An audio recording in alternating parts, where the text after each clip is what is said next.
toda a igreja abrir as suas Bíblias no Evangelho de Mateus, capítulo de número 5. Nós vamos falar sobre as bem-aventuranças e os cidadãos do reino, vivendo a justiça e a paz no mundo. Vivendo a justiça e a paz no mundo. Eu vou ler todo o trecho que fala das bem-aventuranças e nos ateremos, como disse as crianças também, a 4 bem-aventuranças nesta manhã. Diz assim a santa palavra do Senhor, Mateus capítulo de número 5, do verso de número 1 ao verso de número 12. Vendo Jesus as multidões, subiu ao monte, e como se assentasse, aproximando-se os seus discípulos, e ele passou a ensiná-los, dizendo: Bem-aventurados os humildes de espírito, porque deles é o reino dos céus. Bem-aventurados os que choram, porque serão consolados. Bem-aventurados os mansos, porque herdarão a terra. Bem-aventurados os que têm fome e sede de justiça, porque serão fartos. Bem-aventurados os misericordiosos, porque alcançarão misericórdia. Bem-aventurados os limpos de coração, porque verão a Deus. Bem-aventurados os pacificadores, porque serão chamados filhos de Deus. Bem-aventurados os perseguidos por causa da justiça, porque deles é o reino dos céus.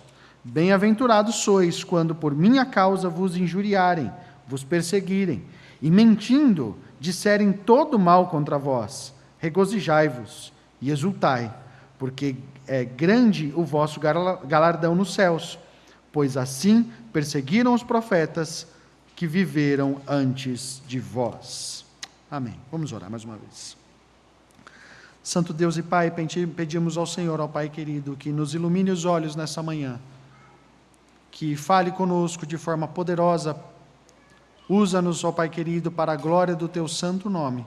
Te suplicamos e pedimos isso no nome de Jesus. Amém.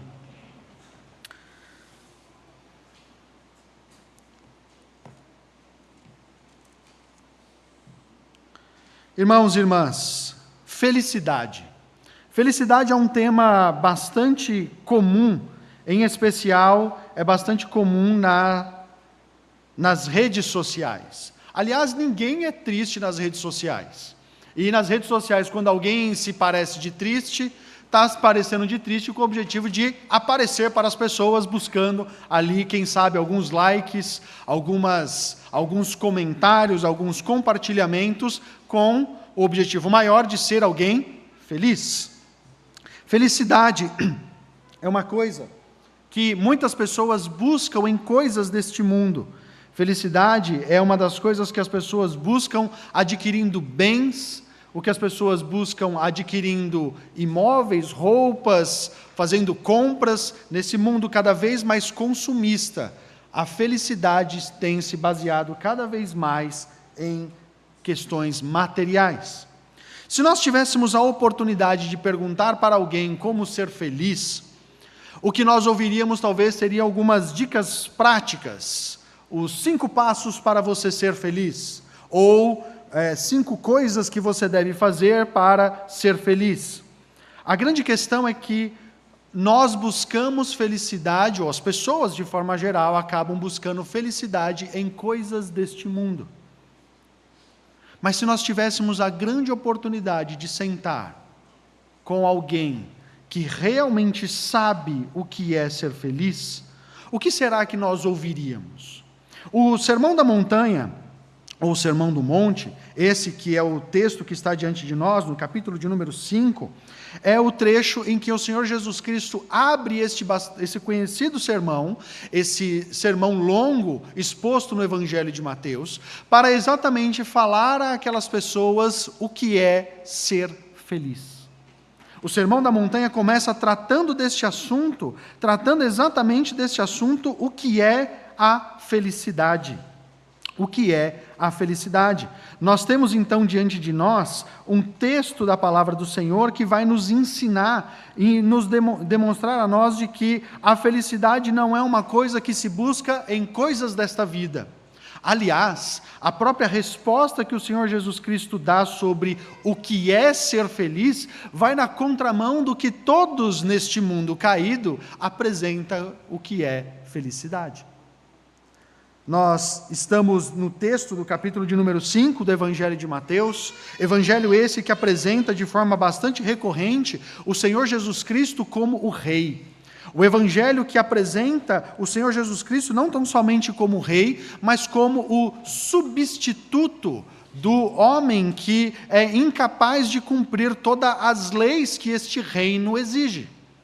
O Evangelho de Mateus é o evangelho em que o Senhor Jesus Cristo está o tempo todo citando e apresentando o cumprimento daquilo que o Antigo Testamento, aquilo que a Antiga Aliança apresentava e apontava. Ele é o fiel cumpridor das leis, ele é o fiel cumpridor das promessas e de tudo aquilo que os profetas haviam anunciado anteriormente.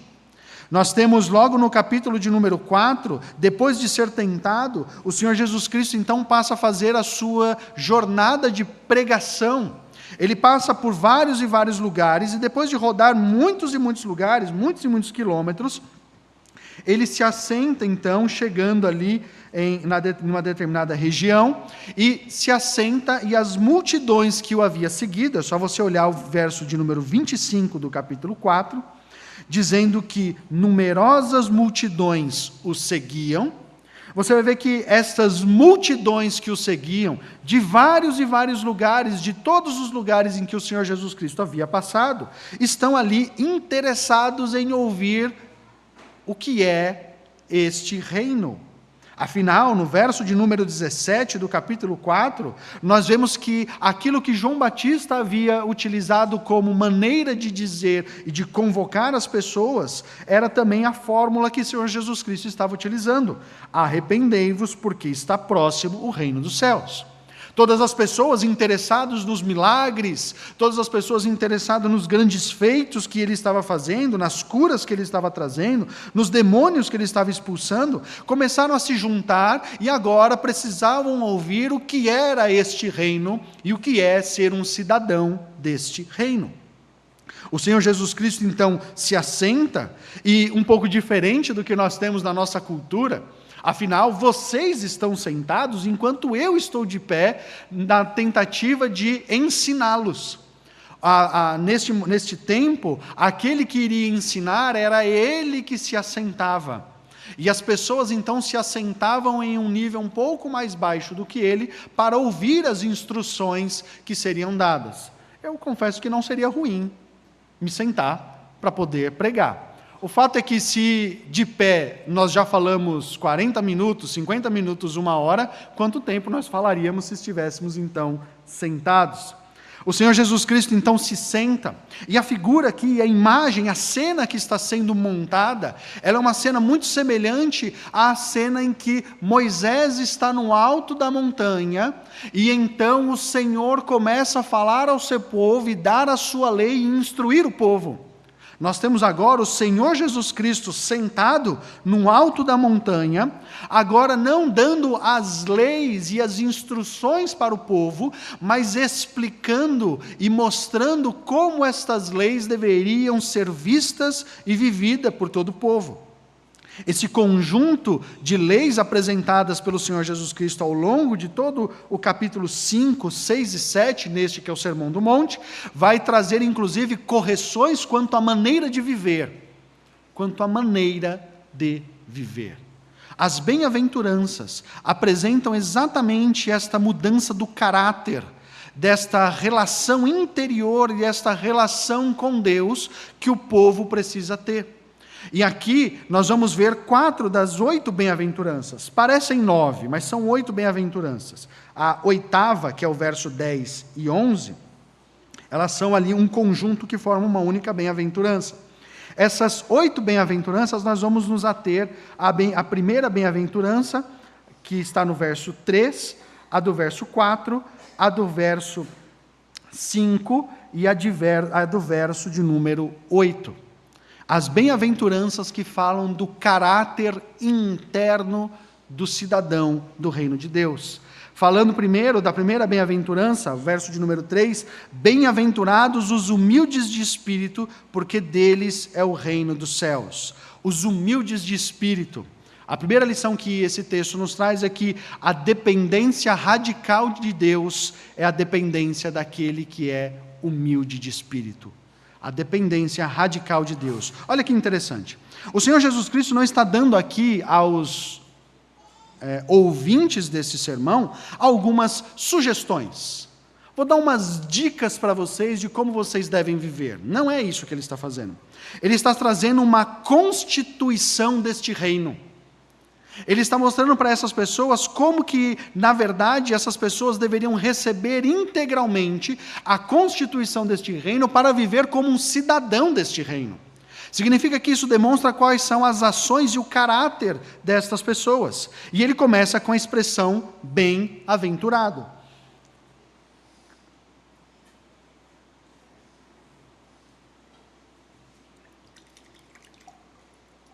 Eu confesso que esses copos, com esse metal em cima, é uma luta para o pregador. E eu perdi, porque eu estou todo molhado aqui hoje. Bem-aventurados os humildes de espírito. Essa ideia de bem-aventurado aqui vai trazer a ideia de feliz aquele. Não um sentimento passageiro de felicidade. Não está trazendo aqui a ideia de que a felicidade é um momento passageiro da sua vida, mas a essência do caráter deste que vive neste reino. É uma bênção de Deus, é uma bênção concedida por Deus, ensinando de que este caminho para ser feliz não é um estado temporário de felicidade, mas é uma condição permanente daqueles que agora se achegam a este reino. Felicidade para muitos de nós pode ser um momento da vida, afinal, este é o dia mais feliz da minha vida. Parece que todos os outros dias foram dias infelizes.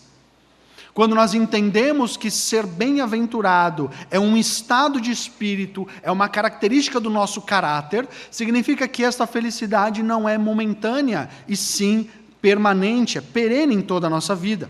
Nós precisamos entender, quando nós pensamos no bem-aventurados os humildes de espírito, precisamos entender também o que significa ser humilde de espírito.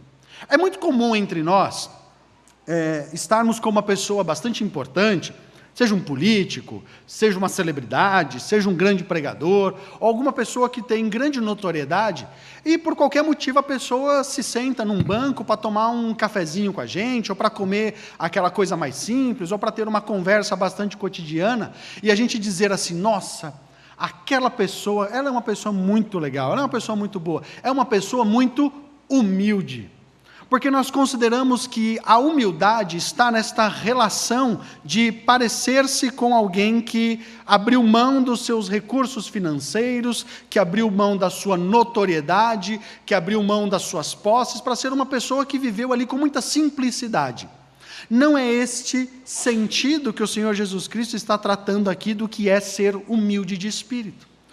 O ser humilde de espírito é tudo aquilo que vai ser apresentado, por exemplo, no livro do profeta Isaías, no capítulo de número 61, onde o profeta vai falar sobre esta característica daquele povo que deveria ser um povo pobre de espírito. Ser alguém humilde de espírito é o mesmo que ser pobre de espírito.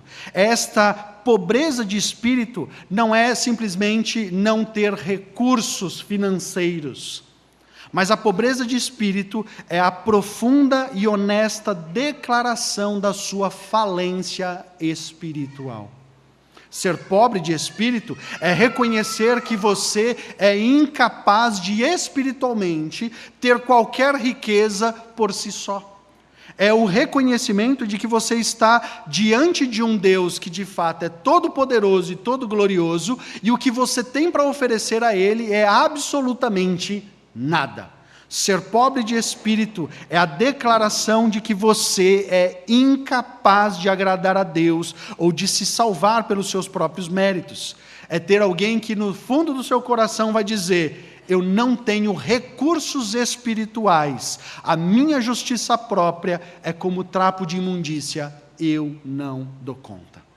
Quando nós pensamos em trapo de imundícia, nós temos que pensar que, por melhor que as roupas que um homem leproso pudesse usar, aquelas roupas, a partir do momento em que eles colocassem no seu corpo, se tornariam roupas que seriam depois descartadas e desprezadas. A lepra era uma enfermidade que fazia com que a carne, a partir da pele da pessoa, tivesse os seus tecidos mortos.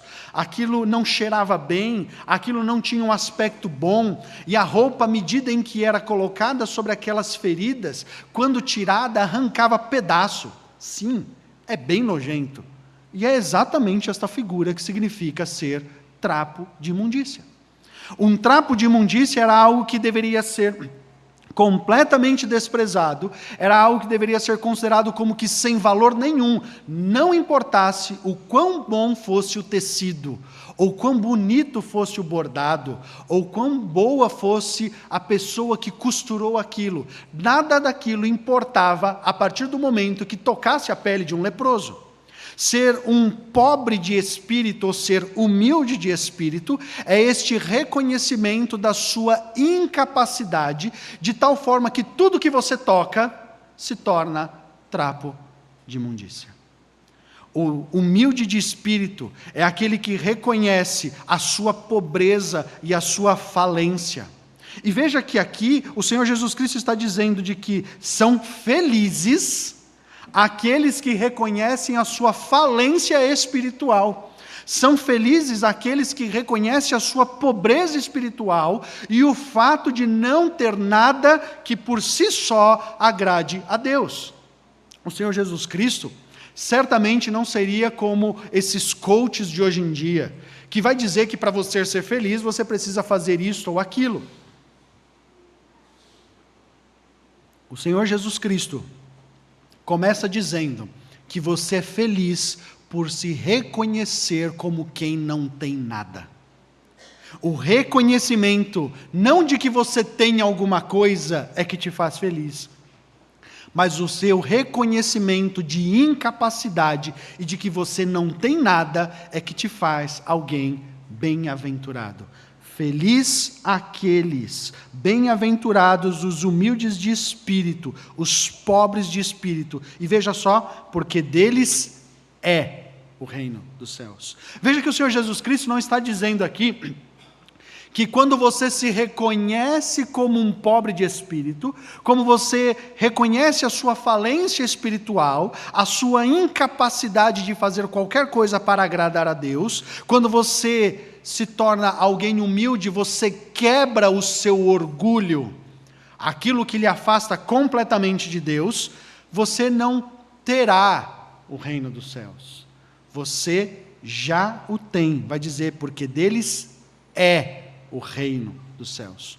A afirmação de que este reino já é um reino recebido por aqueles que reconhecem que diante do Senhor são incapazes. Este reconhecimento diante de Deus faz você então ser automaticamente um cidadão do reino de Deus, pois você vai clamar ao Senhor e buscar do Senhor este auxílio e este socorro. E isso é um grande paradoxo para nós, e esse princípio dessa riqueza espiritual é um paradoxo para nós. Afinal, a sua riqueza espiritual está em declarar que você é pobre. A sua riqueza espiritual está no reconhecimento de que você não tem nada. Declarar-se pobre, declarar-se falido espiritualmente, te faz rico diante de Deus. Afinal, você já tem este reino. Você não o terá. O reino já é daqueles que reconhecem espiritualmente que estão falidos.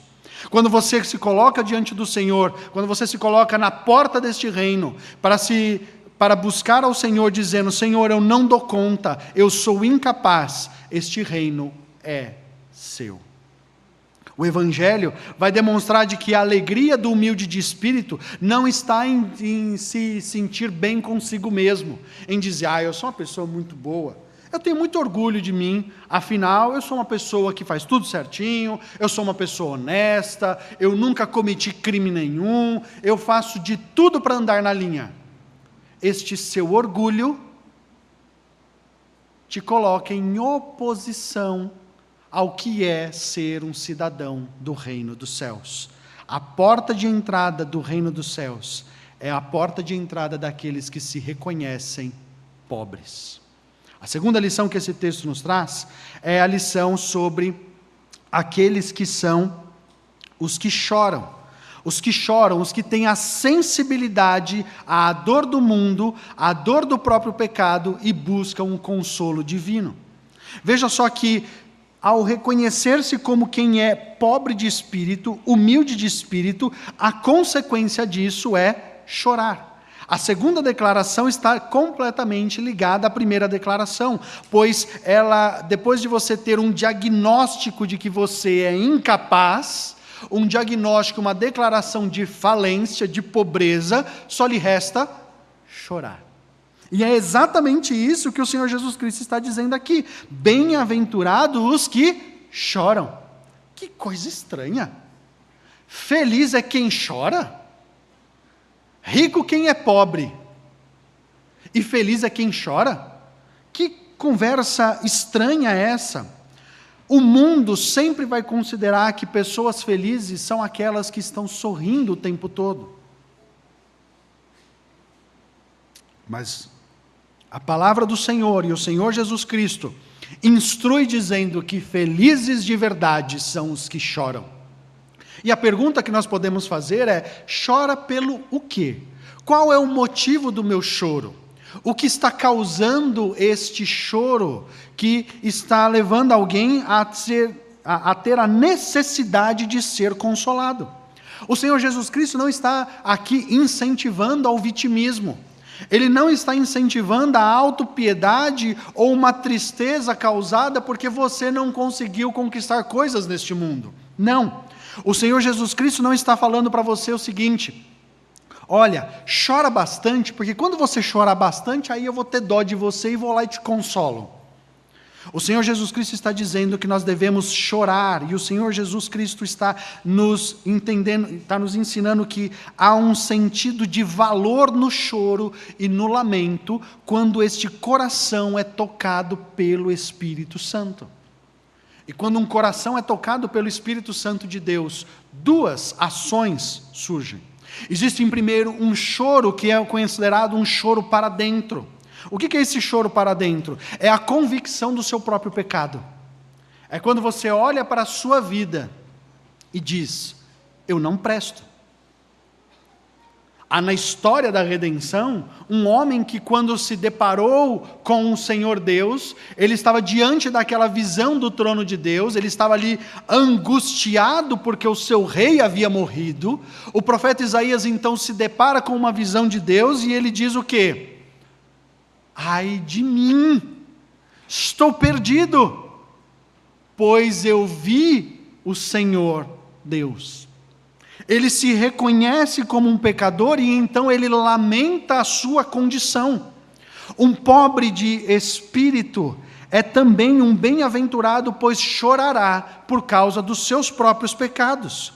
Quando você reconhece a sua falência espiritual, quando você reconhece a sua pecaminosidade, você olha para o Senhor, olha para a sua própria vida e vê que você não é santo.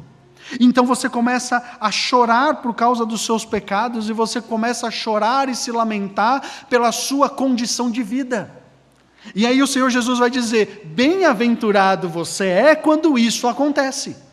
Quando você chora, e quando este choro é um choro para dentro, como quem se entristece profundamente por coisas que fazem contra a lei do Senhor e pela sua própria vida.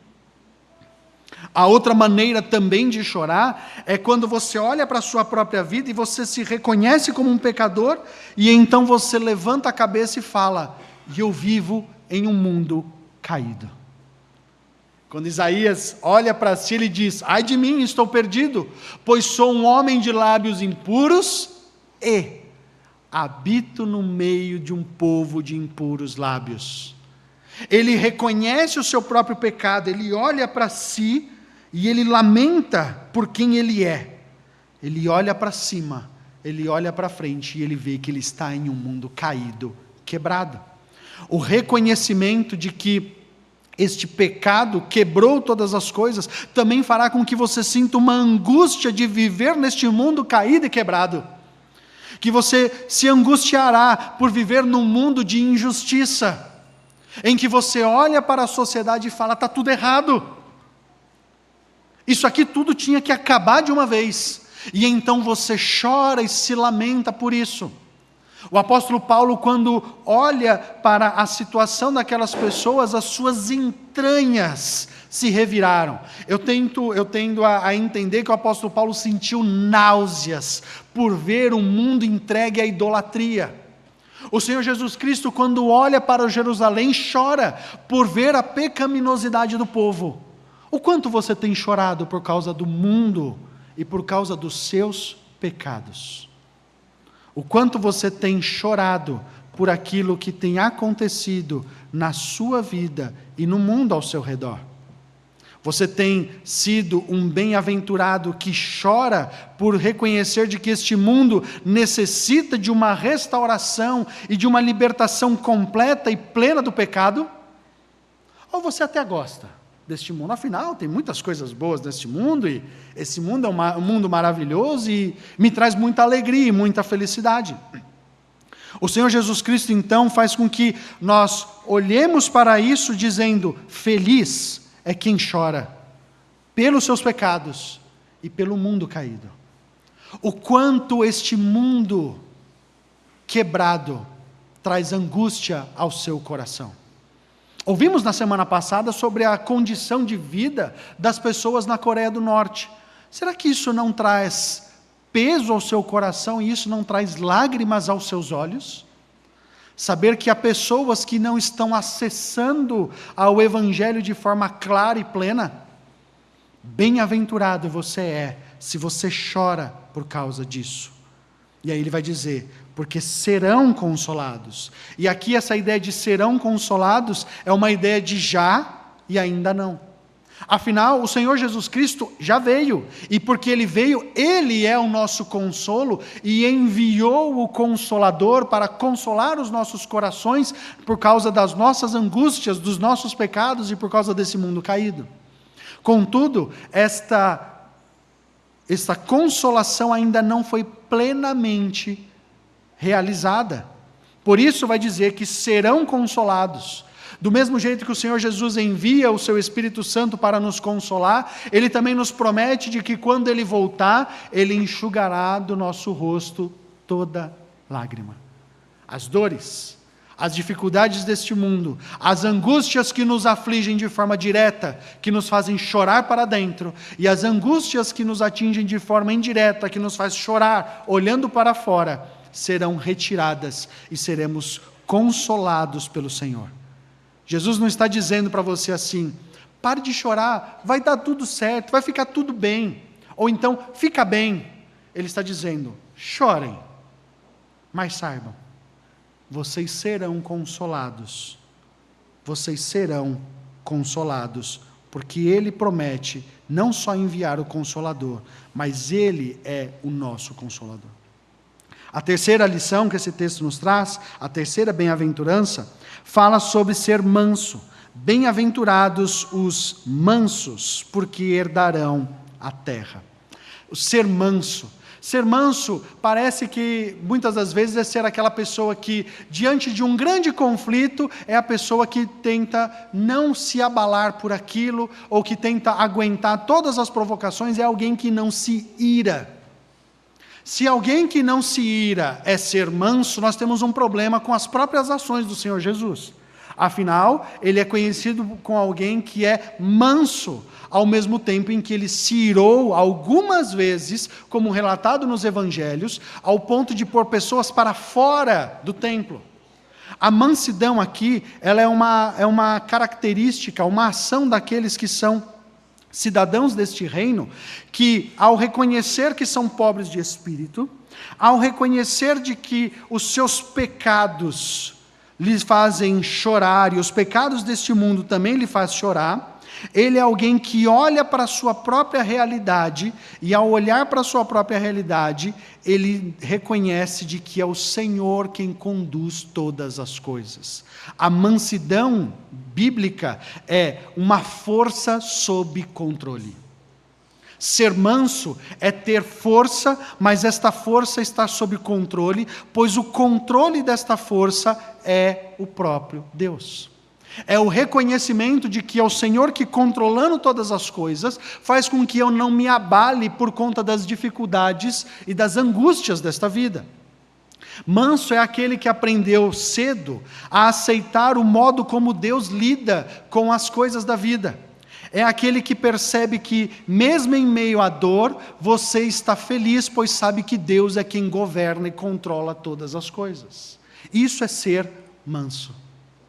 É esta atitude interna em relação às coisas que acontecem ao seu redor. São as ações e a resposta que nós temos quanto às coisas que este mundo pode trazer e as coisas que podem nos afligir. É a pessoa que, diante de um próprio plano frustrado, ou diante de uma doença inesperada, ou de uma injustiça sofrida, ao invés de se rebelar contra Deus e dizer, Senhor, por que eu? Vai dizer, ok, Senhor, eu confio no que o Senhor tem para mim. Eu não vou lutar contra o Senhor, eu não vou me rebelar contra o Senhor, eu vou me submeter à sua vontade, ainda que eu não entenda.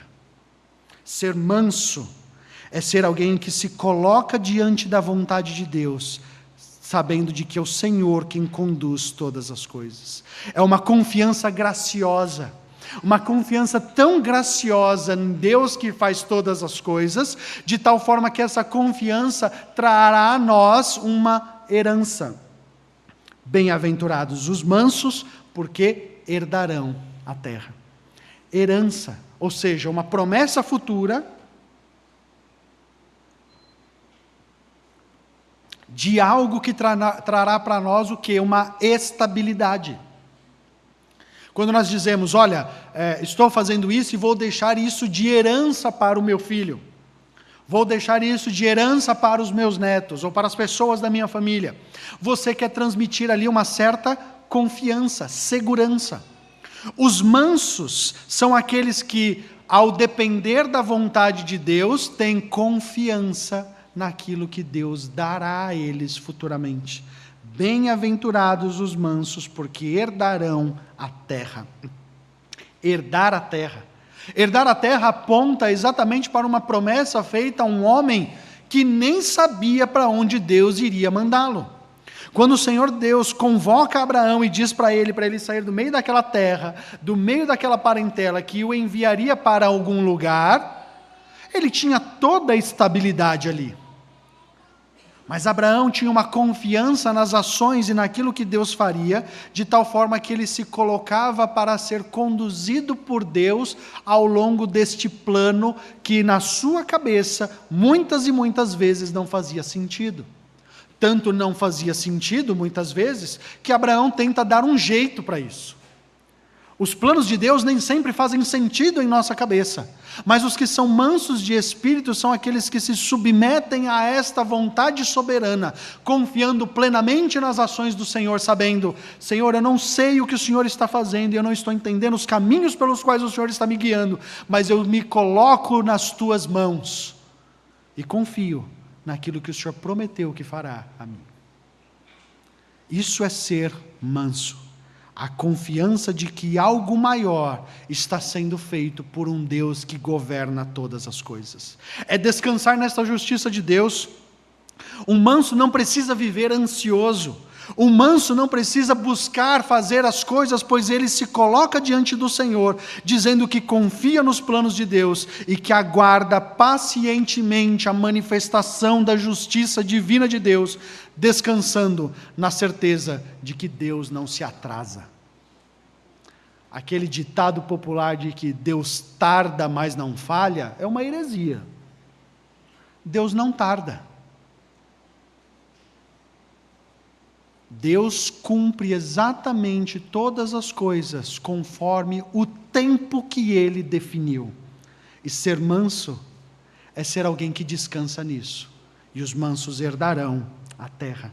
A quarta e última bem-aventurança está no verso de número 8. quando diz que bem-aventurados os limpos de coração, porque verão a Deus. Os limpos de coração, a pureza de motivos e a busca da intimidade profunda que vislumbra a Cristo.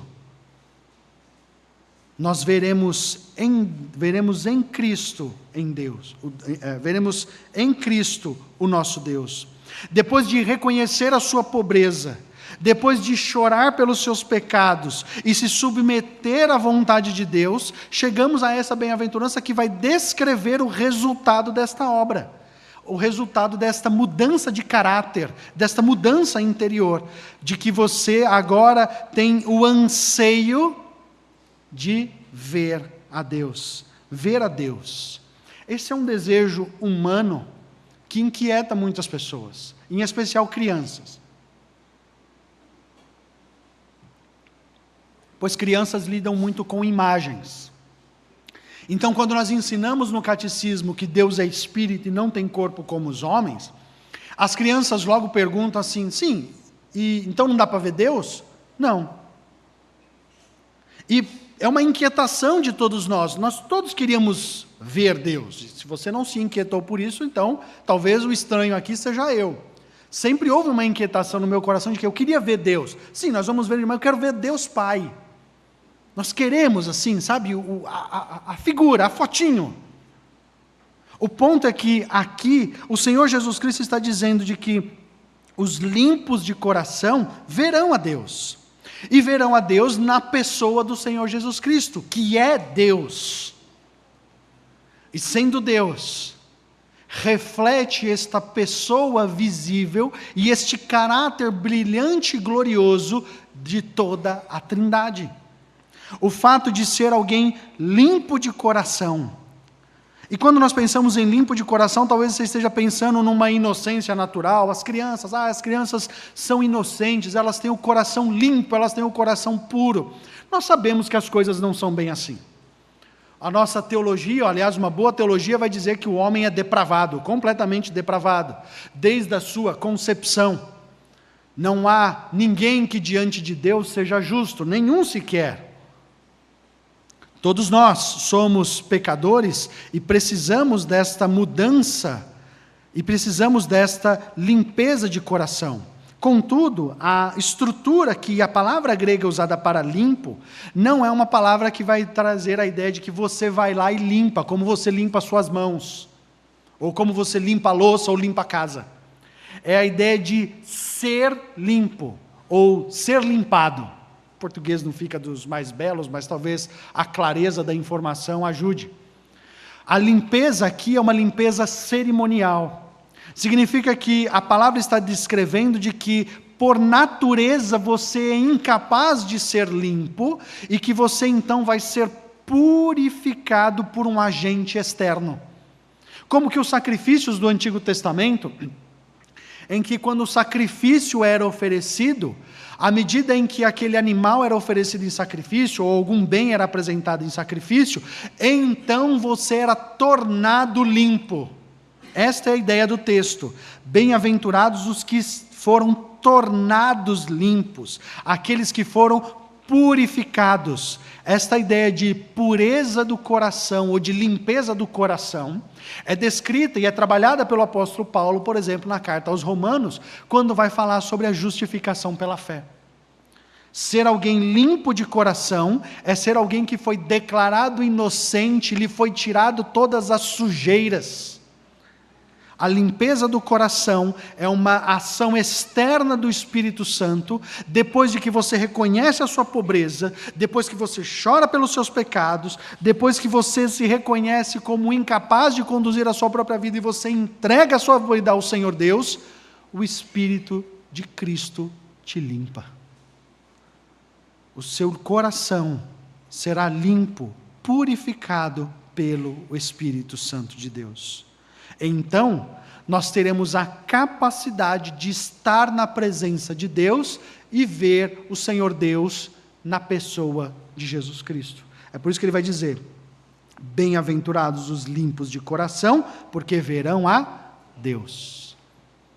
Quando nós temos o nosso coração limpo, e quando nós reconhecemos que somos pecadores e choramos pelos nossos pecados, quando nós declaramos a nossa falência espiritual, nós estamos diante do Senhor suplicando a Ele de que Ele nos purifique, e quando o Espírito de Cristo nos purifica e nos coloca para a sua santificação posicional, nos aproxima dEle, isso nos permite estar na presença dEle e contemplar a sua beleza e a sua glória. O desejo do coração do homem anseia de estar na presença desse Deus. O pecador que chora por causa dos seus pecados é feliz. O pecador que reconhece que ele é um pobre de espírito é rico e é feliz. O pecador que reconhece que não tem capacidade de controlar a sua vida e toda a sua vida está sob o controle de Deus, ele também é feliz. E esta alegria será a recompensa de estar na presença de Deus. A presença de Deus é quem trará alegria ao nosso coração, pois isso nos permitirá ver a Cristo. Veja que isso nos ensina que nós devemos buscar o purificador, de que a pureza não está nas nossas ações ou naquilo que fazemos. A tarefa nossa é pedir ao Senhor de que o Senhor Jesus Cristo nos purifique. É dizer: Senhor, eu sou impuro, purifique o meu coração. Entenda que Jesus ama e se alegra daqueles que reconhecem a sua falência e os seus pecados, de tal forma que Ele transmite a sua graça, e quando nos limpa, Ele se faz visível a nós.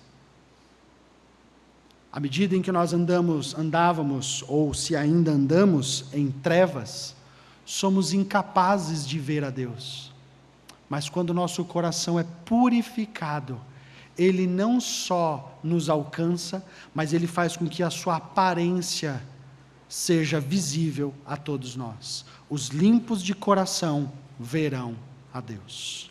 E isso nos faz perceber que é necessário um diagnóstico honesto da nossa alma e da nossa vida. E essa é a primeira aplicação do texto, de que nós devemos fazer um diagnóstico honesto da nossa alma, que o caminho para a bem-aventurança começa com esse diagnóstico. Você já parou de lutar pelas suas próprias forças e admitiu que você não tem nada? O profeta pergunta: com que me apresentarei a Deus? A resposta para isso é: com nada. Você não tem nada para se apresentar diante de Deus. Se eu não tenho nada para me apresentar diante de Deus, então o que eu faço? Compareça diante dele e diga: Senhor, eu não tenho nada nas minhas mãos. Só o que eu tenho nas minhas mãos é sujeira, pecado. E eu quero me entregar ao Senhor. E eu lamento por quem eu sou. E eu lamento por tudo aquilo que eu faço. Eu lamento por viver em um mundo caído e de gostar de viver neste mundo. Me submeto completamente à tua vontade. Um diagnóstico correto da alma. Segunda aplicação é de que quando nós adotamos a postura de um cidadão do reino dos céus, a nossa jornada, a nossa caminhada cristã é de se submeter diariamente ao que o Senhor Deus coloca em nossas vidas. E essa submissão, essa atitude de ser manso, não só vai nos fazer confiar e descansar nele, mas nos encorajará a viver com cada vez mais piedade e temor do Senhor. Pois enquanto nós debatemos com o Senhor, enquanto nós estamos rebeldes contra Ele, nós não descansamos. Mas quando nós dizemos: Senhor, purifica o meu coração, e eu quero confiar e descansar no que o Senhor tem para mim, o Senhor então nos faz cidadãos deste reino, que caminham em direção à plenitude deste reino, buscando vê-lo. E essa é a conclusão.